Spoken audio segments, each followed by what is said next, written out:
मुद्दे पे है। जहाँ तक कि आपको पता है, जम्मू पुलिस ने पिछले तकरीबन साल भर से ड्रग्स के खिलाफ एक जंग छेड़ी है, जिसमें ड्रग्स के मेन सप्लायर्स तक हम पहुँचने की कोशिश है। हमारी कोशिश ये है कि हम ड्रग्स के बड़े बड़े सप्लायर्स तक पहुँचे, जिससे कि इस प्रॉब्लम को, इस मुसीबत को जड़ से ख़त्म करने की कोशिश की जाए। इसी कड़ी में रजौरी में 2-3 महीने पहले 12 किलो हेरोइन बरामद हुई थी और कल भी 3 केजी हेरोइन बरामद हुई है मेंढर के इलाके में। और 19-20 सितंबर की दरमियानी रात एक बहुत बड़ी कंसाइनमेंट ड्रग्स की 62 केजी हेरोइन और साथ में 2 पिस्टल बरामद हुए थे। ये बीएसएफ ने बॉर्डर पे अरनिया के पास सीज किए थे। ये कम्प्लीटली ब्लाइंड केस था, जिसमें इमीडिएटली कोई हमारे पास लीड्स नहीं थे और सीजर बिल्कुल फेंस पे हुई थी। हमें ये नहीं मालूम था कि भेजने वाला कौन है और रिसीव करने वाला कौन है। जम्मू पुलिस ने under the supervision of the DIG Jammu Samba Kathua range, SSP Jammu, जो कि आज कोविड की वजह से हमारे पास ये प्रेस कॉन्फ्रेंस नहीं अटेंड कर रहे हैं, और उनकी सारी टीम जो हमारे साथ मौजूद है। यहाँ आपके पास एडिशनल हेडक्वार्टर्स हैं, एसपी सिटी नॉर्थ हैं, एसडीपीओ आरएसपुरा हैं, एसएचओ आरएसपुरा, एसएचओ अरनिया, इन सब ने बहुत कड़ी मेहनत की और टेक्निकल ह्यूमन इंटेलिजेंस दोनों का एक बहुत ही कामयाब मिश्रण करके और साथ ही अपने पुराने रिकॉर्ड्स के एनालिसिस करके, उनको देख के, उनको खंगाल के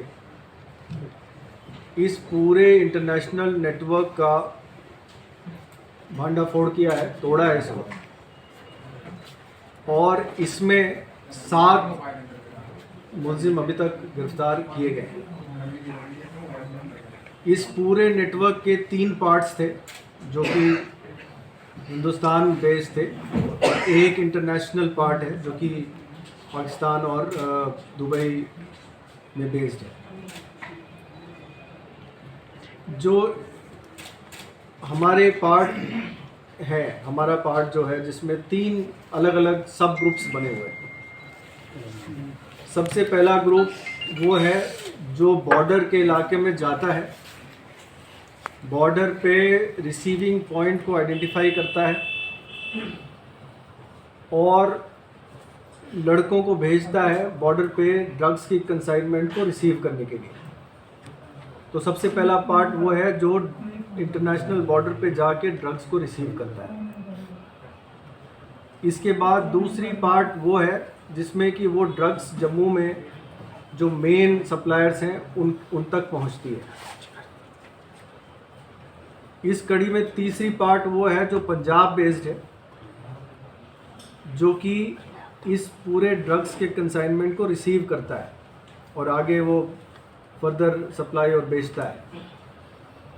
और चौथा पार्ट वो है जो इंटरनेशनल पार्ट है, जो कि मैंने आपको पहले बताया। इस पूरे सिलसिले में सबसे पहले जशराज नाम के एक आदमी को गिरफ्तार किया गया, जो कि अरनिया का रहने वाला है, और साथ ही में अरनिया के 2 और लोग गिरफ्तार हुए, जिनका नाम सुभाष चंद्र और श्यामलाल है। श्यामलाल वो इंसान है जो कि लोकेशन आइडेंटिफाई करता था जहां ड्रग्स को ड्रॉप किया गया।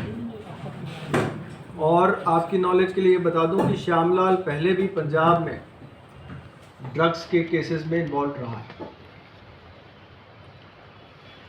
इसके बाद जो जम्मू का मेन रिसीवर ग्रुप है, उसमें बिशन दास एलियास राजू और अजीत एलियास काला, ये 2 मेन रिसीवर्स हैं। आपको ये बताता चलूं कि इन दोनों की हिस्ट्री रही है ड्रग्स के केस में भी, और ये दोनों 2005 के दिल्ली ब्लास्ट केसेस में भी गिरफ्तार रहे हैं।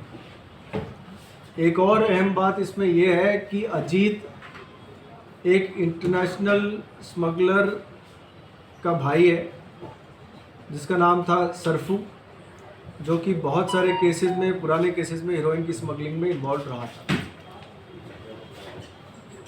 और अजीत 2014 के 11 किलो हीरोइन के सीजन में भी इन्वॉल्व रहा। शुरुआती पूछताछ पे हमें ये पता चला है कि इसके पहले भी 2 हीरोइन के बड़े कंसाइनमेंट्स इसी सेक्टर से आए थे, जिसमें एक अगस्त सितंबर के महीने में पिछले साल पकड़ा गया था, जिसकी सीजर DRI ने की थी।